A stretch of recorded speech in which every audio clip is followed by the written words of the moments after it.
grupos más discriminados en este país.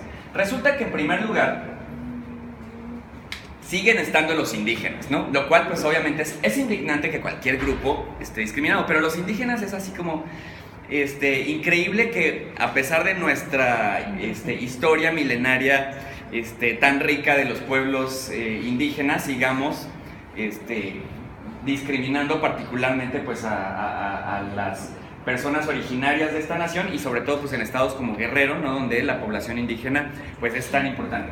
Pero en segundo lugar vienen las personas LGBT, es decir, las personas creen que justamente las personas, o sea, más bien como las personas de la sociedad en general, consideran que las personas LGBT son las segundas más discriminadas en este país, pero hay muchas otras cuestiones. Por ejemplo, el tema de los tatuajes, ¿no? O sea, como suena, bueno, no sé, a mí me parece un poco absurdo, pero hay gente que todavía, sobre todo este tema de contratarte así como de, ay, no te voy a dar este trabajo porque tienes un tatuaje, ¿no? O sea, como si tener algo en la piel me cambiara mis aptitudes, cambiara mis habilidades, ¿no? O sea, obviamente, pues eso no tiene nada que ver. Sin embargo, pues seguimos discriminándolos por diferentes situaciones. O por ejemplo, para que vean, en sexto lugar está el tema de personas con VIH-Sida, que también se ha vinculado mucho el tema de VIH a la población LGBT por una cuestión que la epidemia, al principio de cuando apareció aquí en México en los 80, se concentró mucho entre hombres gays y mujeres trans y todavía sigue afectando mucho a esta población. Pero entonces existe todavía una gran cantidad de gente que los discrimina porque dicen, no vayas a tomar del mismo vaso porque qué tal si te pasa el virus, ¿no? O no, mejor no lo contrates porque qué tal, de seguro ha de ser bien cochina en lo que hace con su vida personal, qué sé yo, ¿no? Entonces este tipo de situaciones pues son las que tenemos que eliminar. Y todo esto se elimina con información, ¿no? Por ejemplo, si yo sé cómo se transmite el VIH, pues obviamente no voy a caer en este tipo de cuestiones de no voy a tomar de su vaso porque me lo va a pasar, ¿no? O que, por ejemplo, no sé si sabían que hoy en día, por ejemplo, una mujer que vive con VIH puede embarazarse y tener hijos libres del virus siempre y cuando tenga acceso a un tratamiento que es profiláctico durante el embarazo, ¿no? Y entonces este tipo de cosas pues mucha gente no lo sabe y entonces cuando te enteras que una mujer vive con VIH, muchos le dicen, no, tú ya no vas a poder tener relaciones, tú ya no vas a poder tener hijos porque pues, tienes VIH y entonces vas a andar ahí pasándoselo a la gente, lo cual es totalmente falso. Pero bueno, ese es, digamos que, otro tema de materia. Ahora sí me gustaría entrar ya específicamente al tema de diversidad sexual. Y está un poco chiquito, espero que puedan ver las letras de quienes están allá atrás. Pero ya para, digamos que vincular este tema de derechos humanos y diversidad sexual, me gustaría primero dejar muy en claro cuáles son estas 4 dimensiones que todos tenemos y que no son lo mismo, porque muchas veces confundimos lo que es el sexo con lo que es el género, con lo que es la orientación y con lo que es la identidad. En primer lugar, está el tema del sexo biológico. O sea, el sexo biológico es lo que nos distingue, en el caso de los mamíferos, como hembras o machos de una especie. Es decir, si somos hombres o mujeres, pero básicamente por lo que nacemos, ¿no? O sea, como en el momento que nacemos, inmediatamente el médico, la partera o quien esté dice, pues es niño porque tiene pene y testículos, o es niña porque tiene una vulva, ¿no? Pero resulta que también existen personas intersexuales, que antes se les llamaba hermafroditas.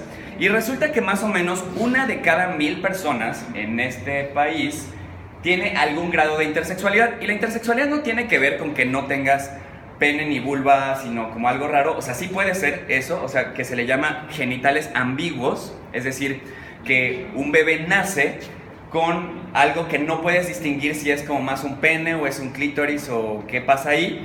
Pero existen otros grados de intersexualidad, además de lo genital, que tienen que ver con lo hormonal y también con lo genético. Porque resulta que yo puedo tener un pene y unos testículos, pero tener cromosomas femeninos.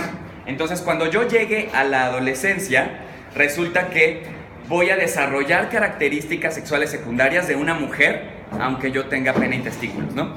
Y entonces, el gran problema en este país con el tema de la intersexualidad es que cuando un bebé intersexual nace, normalmente el médico y los papás dicen, pues como que se ve que va a ser niño, entonces lo operamos para que sus genitales se parezcan más a los de un varón y por lo tanto pues pueda vivir el resto de su vida como hombre.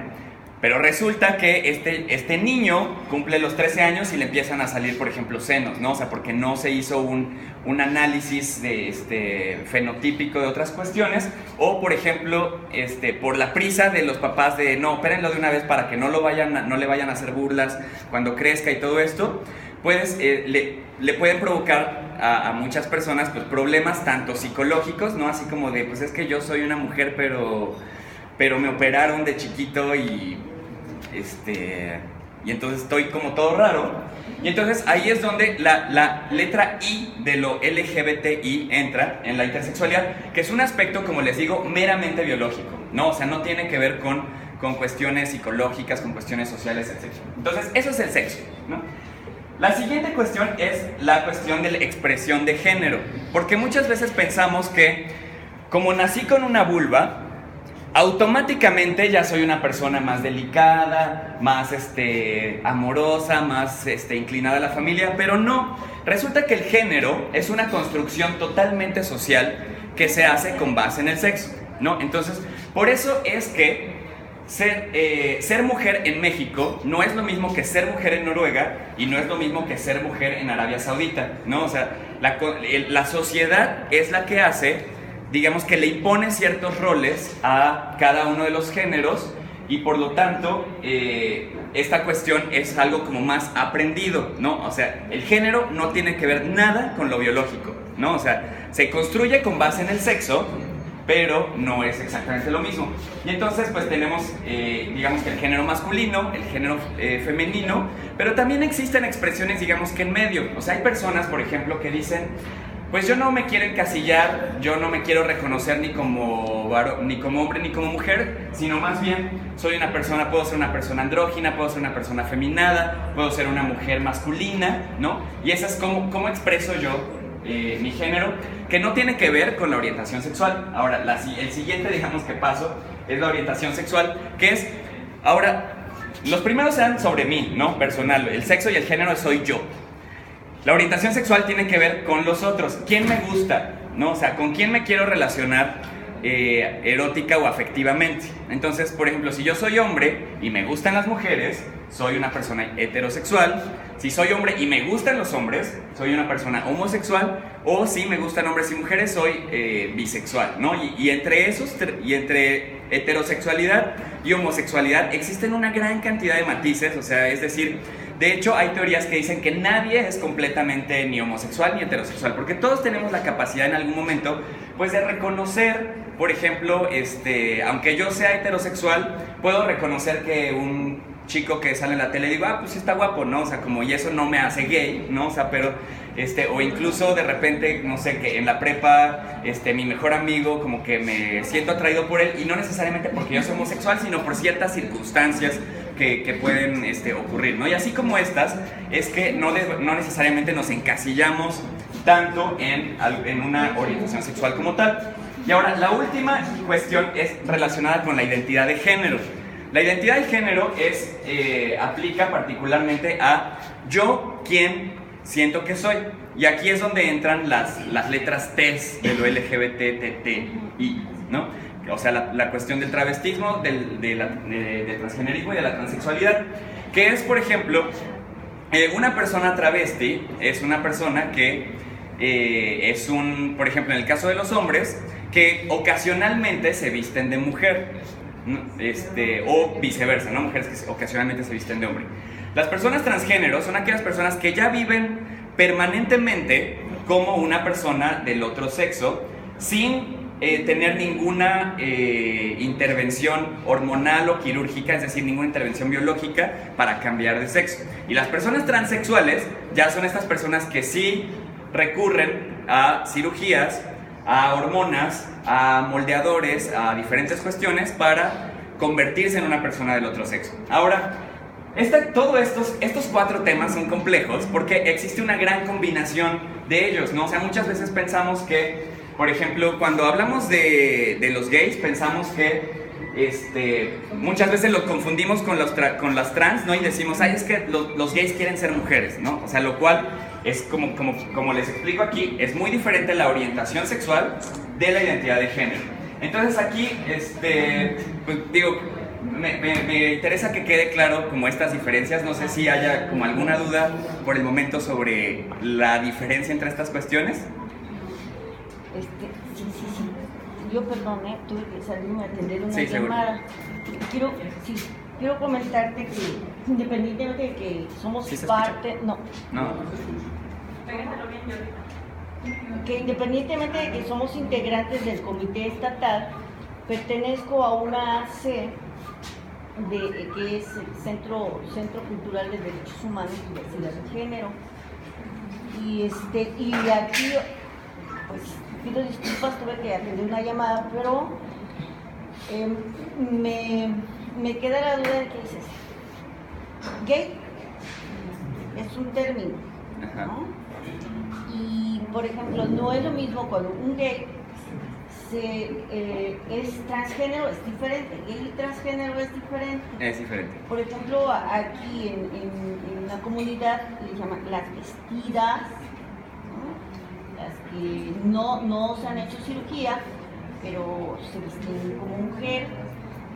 Dicen, es que estamos atrapadas dentro del cuerpo de un hombre, pero queremos vestirnos, ser mujer. Yo tengo un amigo que es el presidente de la asociación, es psicólogo, pero dice, yo quiero vestirme como mujer, yo quiero cambiar completamente, no me siento a gusto así. Sí. Claro, sí, ahí es donde tenemos... Si no se escucha, bueno, así nomás. Ahí es donde tenemos que, por ejemplo, distinguir muy bien esta diferencia, porque también resulta que, por ejemplo, existen personas trans que son heterosexuales, ¿no? Y entonces, lo cual como que nos suena raro, pero, por ejemplo, ubican a este actor Armando Palomo, que se convirtió en Libertad, ¿no? O sea, entonces, por ejemplo, él era un hombre heterosexual, o sea, le gustaban las mujeres, pero su identidad de género, o sea, él dijo, yo quiero ser mujer. Entonces, él transicionó a ser mujer, pero a él, ahora a ella, como mujer, le siguen gustando las mujeres, ¿no? Entonces, antes era, digamos, que un hombre heterosexual, y ahora es una trans lesbiana, ¿no? O sea, porque la orientación sexual no cambió ni determina la identidad de género, ¿no? Y en ese sentido, ni viceversa, ¿no? O sea, si yo soy lesbiana, eso no significa que quiera convertirme en hombre, ¿no? O sea, sí hay personas que son, más bien esa cuestión ya es como ser donde entra lo trans dentro de la identidad de género. Y así como esas, hay un montón de combinaciones, ¿no? Que por eso les digo que cuando se habla de diversidad sexual, es justo referirnos a todos estos espectros de estas cuatro cosas, y que son, como les digo, mucho más complejas que lo que a veces llegamos a considerar. ¿Alguna otra duda con esto? ¿Sí? Una preguntota, ¿cuál sería el término correcto con que los medios de comunicación deberían referirse a alguien de la comunidad? Pues mira, lo ideal es... o sea, por ejemplo, para referirse como a la comunidad en su conjunto, lo ideal es utilizar las siglas LGBTI. A veces se usan las 3 T's, pero como que, o sea, como digamos que últimamente es una T, digamos, que está englobando lo trans, que serían las 3, ¿no?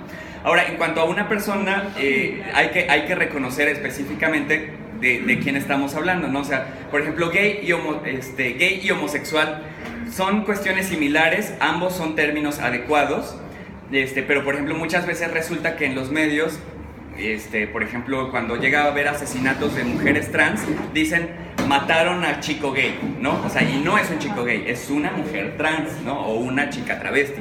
Entonces ahí es donde hay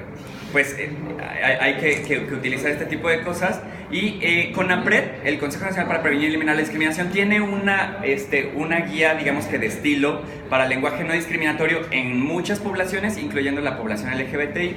Entonces ahí es donde, cualquiera de estas palabras no es ofensiva, ¿no? O sea, obviamente el problema viene cuando ponen joto, maricón, lencha, tortillera, etcétera, todas estas palabras que conocemos, pero ¿con micrófono o así me escuchan? Así, así. Gracias.